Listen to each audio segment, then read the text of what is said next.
देखिए, स्वात्यादित्य सूत्रश्री चंद्रश्चाप चरंचलम तस्मिन् गजाधिकारो हो वाटिका गमनादि। हमारे जितने नक्षत्र हैं, इन नक्षत्रों की संज्ञा है और इन नक्षत्र में क्या करना चाहिए, क्या नहीं करना चाहिए, ये मुहूर्त चिंतामणि में बहुत स्पष्ट रूप से संज्ञा प्रकरण में चर्चा की गई है। तो जैसे रोहिणी की बात है, तो रोहिणी नक्षत्र का स्वामी कौन है? चंद्रमा। रोहिणी नक्षत्र में नए कपड़े धारण करने से धन की बरसात होती है। पुनर्वसु नक्षत्र का स्वामी ग्रह गुरु है। पुनर्वसु नक्षत्र में नया कपड़ा धारण करने से चारों तरफ शुभ ही शुभ होता है, इससे कार्यों में सफलता मिलती है। और हस्त नक्षत्र का स्वामी चंद्रमा है, तो हस्त नक्षत्र में वस्त्र धारण करने से, नया कपड़ा पहनने से भाग्य की भी वृद्धि होती है, धन की भी वृद्धि होती है और सब प्रकार की सुख सुविधाएं मानव को सहजता से प्राप्त हो जाती हैं। जय मां विंध्यवासिनी। विशाखा, अनुराधा, उत्तराषाढ़ और स्वाति नक्षत्र में नए कपड़े पहनने से क्या आपकी किस्मत चमक जाएगी या फिर आपको पहले से भी ज्यादा परेशानियों का सामना करना पड़ेगा? आइए जानते हैं, बताइए पंडित जी नक्षत्र के बारे में। विशाखा नक्षत्र का स्वामी ग्रह बृहस्पति है। विशाखा नक्षत्र में नए कपड़े पहनने से मान सम्मान की प्राप्ति। और अनुराधा नक्षत्र का स्वामी ग्रह शनि है। अनुराधा नक्षत्र में नए कपड़े पहनने से प्रतिष्ठा में वृद्धि होती है। उत्तराषाढ़ नक्षत्र का स्वामी ग्रह सूर्य है। उत्तराषाढ़ नक्षत्र में नए कपड़े पहनने से व्यक्ति का दिन सुखता के साथ व्यतीत होता है। स्वाति नक्षत्र का स्वामी राहु है। स्वाति नक्षत्र में नए कपड़े धारण करने से भाग्योदय होता है। तो निश्चित रूप से ये कुछ ऐसी जानकारियां हैं जो हमारे जीवन के लिए लाभकारी हैं। जय मां विंध्यवासिनी। तो पंडित जी, हमारे पास बहुत सारे मेल्स आते हैं। एक मेल हम उसमें से लेंगे। व्यूअर हैं, अपनी बेटी के बारे में पूछना चाहते हैं और इनकी बेटी का नाम है रौनक। 25 मार्च 2006 का जन्म हुआ है और कुछ समस्याएं हैं उसके बारे में ये हमें पंडित जी बताएंगे। जानते हैं पंडित जी से। तो पंडित जी, बहुत ही इंटरेस्टिंग टॉपिक आज का, और आज के टॉपिक में आप लगातार बता रहे हैं कि भाई नक्षत्र कौन सा होना चाहिए, साथ ही क्या कौन सा दिन होना चाहिए जिस दिन हमें नए कपड़े पहनने चाहिए और जिस दिन नहीं। बताइए। देखो श्रद्धा, ऐसा है कि नक्षत्र का अपने आप में बहुत रोल है, तो दिन का भी अपने आप में बहुत रोल है। और ऐसे में भरणी नक्षत्र का जो स्वामी ग्रह है वो शुक्र है और भरणी नक्षत्र का स्वामी यमराज भी है। नासत्यांतक का वहनी धातिर सुशुद्धात जोरगा वृक्षे सात तरो भवो। कहने का मतलब ये है कि नक्षत्रों के दो स्वामी हैं। और जैसे अश्विनी नक्षत्र का स्वामी अश्विनी कुमार है, भरणी नक्षत्र के स्वामी यमराज हैं, इसी तरह से कृतिका की अग्नि। तो और यही नक्षत्र जो 9 नक्षत्र हैं, जो 27 नक्षत्र हैं, इनके 9 ग्रह स्वामी हैं। कौन कौन? सूर्य, चंद्रमा, मंगल, बुध, बृहस्पति, शुक्र, शनि, राहु, केतु। लेकिन इनका क्रम ये नहीं है। इनका क्रम क्या है? सूर्य, चंद्रमा, मंगल, राहु, ठीक है, बृहस्पति, शनि, बुध, केतु, शुक्र। इस क्रम से 9 ग्रह स्वामी है। आपको कैसे जानना होगा तो आप जान पाएंगे कि कौन से नक्षत्र का कौन सा ग्रह स्वामी है। कृतिका नक्षत्र से गिनना शुरू करिएगा। कृतिका का स्वामी सूर्य है, रोहिणी का स्वामी चंद्रमा, मृगशिरा का स्वामी मंगल, आर्द्रा का स्वामी राहु, पुनर्वसु का स्वामी बृहस्पति, पुष्य का स्वामी शनि, अश्लेषा का स्वामी केतु, मघा का स्वामी, अश्लेषा का स्वामी बुध और मघा का स्वामी केतु, पूर्व फाल्गुनी का स्वामी शुक्र। जैसे ये ग्रह नवक्रम में आए हैं, इसी तरह से ये 3 आवृत्ति होकर के ये नक्षत्रों के स्वामी ग्रह बन जाते हैं। लेकिन इन नक्षत्रों के दूसरे भी स्वामी हैं, जैसा कि मैंने बताया, अश्विनी नक्षत्र के अश्विनी कुमार, भरणी के यमराज, कृतिका के अग्नि, ये भी नक्षत्र के स्वामी हैं। इन दोनों बातों को समझना चाहिए और इन दोनों बातों पर गौर करके किसी नक्षत्र में क्या करणीय है, क्या नहीं करणीय है, इससे बचना चाहिए या इसे करना चाहिए। और अगर इस पर ध्यान न दिया जाए तो घर और कार्य क्षेत्र में अग्नि भय बन जाता है। कुछ लोग अग्निबाण में घर बना लेते हैं, घर की छत डाल देते हैं, घर जल जाता है। आप कहोगे भैया अग्निबाण कहाँ से पंडित जी लेके आ गए? 5 प्रकार के बाण ज्योतिष शास्त्र में है, जिसमें रोग बाण, अग्निबाण, शल्य बाण, मृत्यु बाण, नृप बाण, चौर बाण, ये 5 बाण हैं। रस गुण ससिनागाभ्या भय संक्रांति आथा सकामितिरस्तष्टा कयदा पंचशेषा सैसे सस्य कैकई सशल्य। अर्थात सूर्य के नक्षत्र में कुछ चीजें हैं जिन्हें जोड़ा जाता है, जैसे रस गुण सस नागाभ्या। रस माने 6, गुण माने 3, नाग माने 8, अवधि माने 4। ऐसे सूर्य के अंशों में जोड़ा जाता है और भाग दिया जाता है। जब 5 शेष बचता है तो मृत्युबाण होता है। विवाह में मृत्युबाण वर्जित है, घर बनाने में अग्निबाण वर्जित है, यात्रा करने में चौर बाण वर्जित है, दवाई करने में रोग बाण वर्जित है, और सिंहासन पर बैठने के समय मतलब शल्य बाण वर्जित है। तो ये बाण नहीं होने चाहिए। अगर ये बाण हैं तो ऐसा बुरा प्रभाव इनका देखने को मिलता है।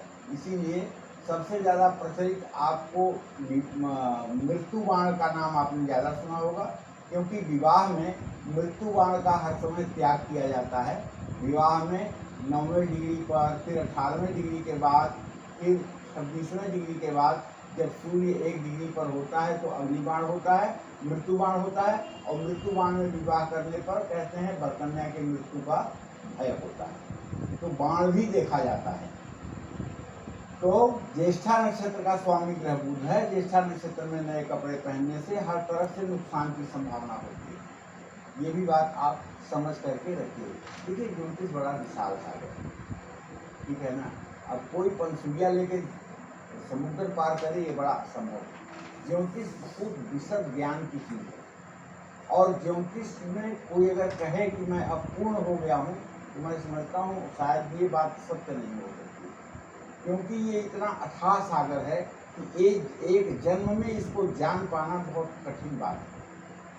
कुछ न कुछ अधूरा रह ही जाएगा।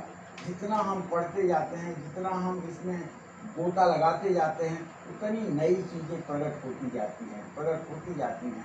ऐसा लगता है कि अब तो अभी तक तो मैंने कुछ नहीं जाना है, अभी तक तो मैंने कुछ नहीं जाना है।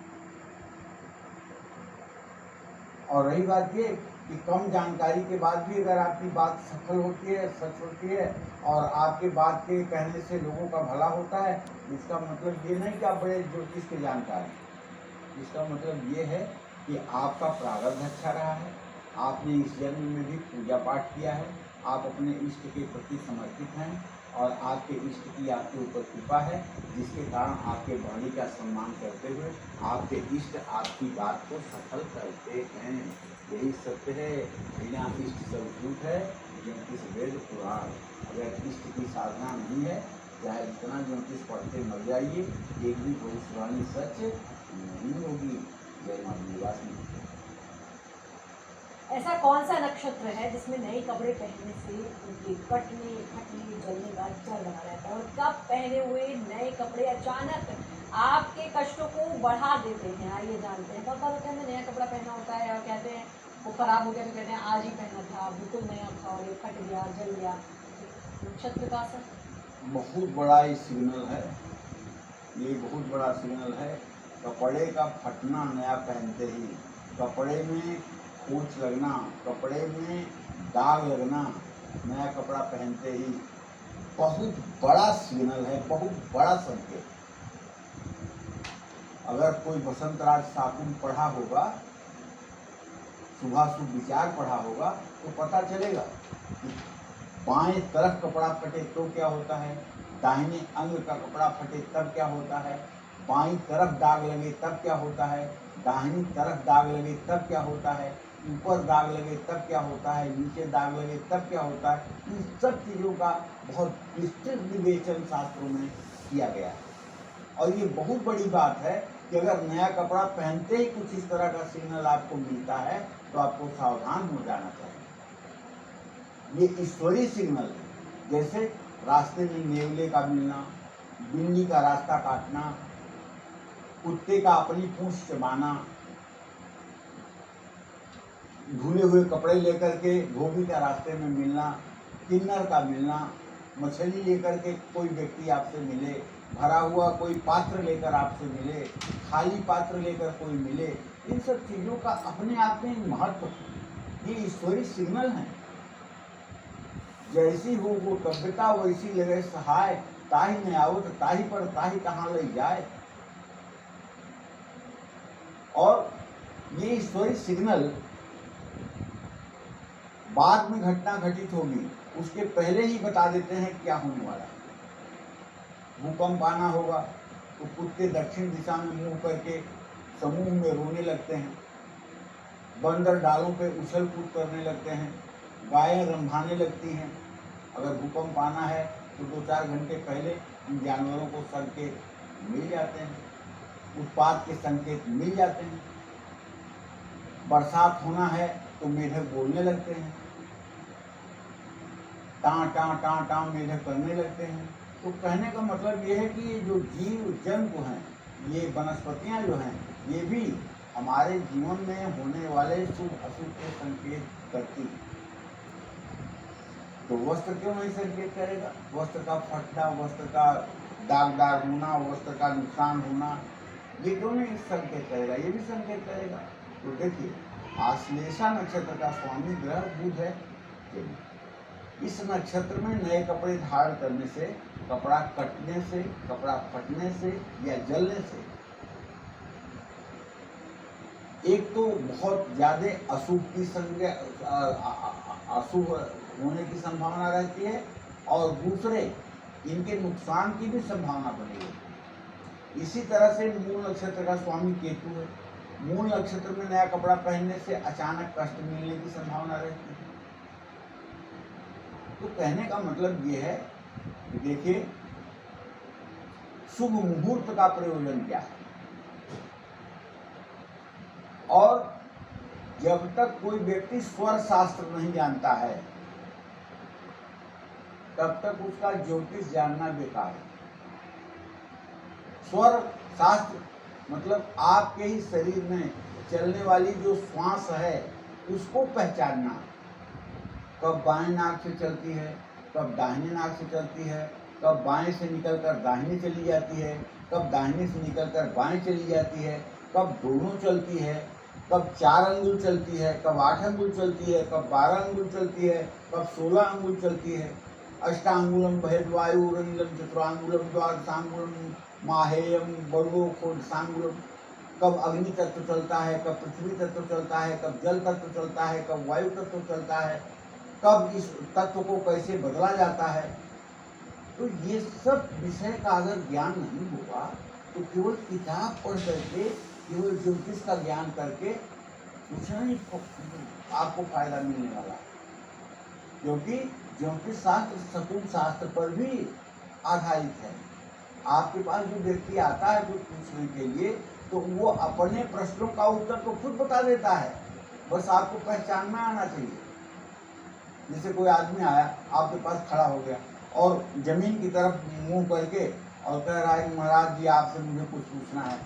जानते क्या पूछना है? जमीन या मकान के लिए पूछना। और आया आपकी आंखों में आंख मिला कर कह रहा है महाराज जी मैं आपके पास ही आया हूँ।